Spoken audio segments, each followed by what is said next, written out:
বন্ধুরা, খুঁটিনাটি বিশ্লেষণ পাঠশালার আরও একটি নতুন ভিডিওতে আপনাকে স্বাগতম। আজকে আমরা বৃত্ত কিভাবে সৃষ্টি হয় তা ব্যাখ্যা করব। আশা করছি পুরো ভিডিওতে আমাদের সাথেই থাকবেন। প্রথমে আমরা আসি, এটা একটি বিন্দু, তাহলে এরকম অসংখ্য বিন্দু মিলে একটি রেখা সৃষ্টি হয়। যখন দুটো রেখা একটি বিন্দুতে মিলিত হয় তখন একটি কোণের উৎপত্তি হয়।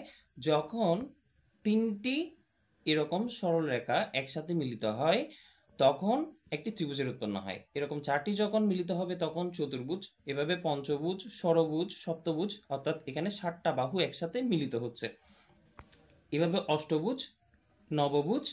এরপরে আমরা চাইলে দশভুজ, 11ভুজ, 12ভুজ এরকম অসংখ্য ভুজ আঁকতে পারি।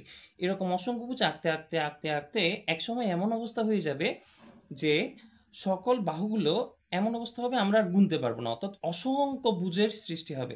সেই অসংখ্য ভুজ একসময় এরকম একটি রাউন্ড আকার ধারণ করবে, অর্থাৎ একটা বৃত্ত আকার ধারণ করে। তার মানে আমরা বুঝতে পারছি যে বৃত্ত মানে হলো অসংখ্য ভুজের সমষ্টি, অর্থাৎ একটি বৃত্ত সবসময় অসংখ্য, অর্থাৎ আমরা গুনতে পারি না, এরকম অসংখ্য ভুজের সমষ্টি নিয়েই একটি বৃত্ত গঠিত হয়।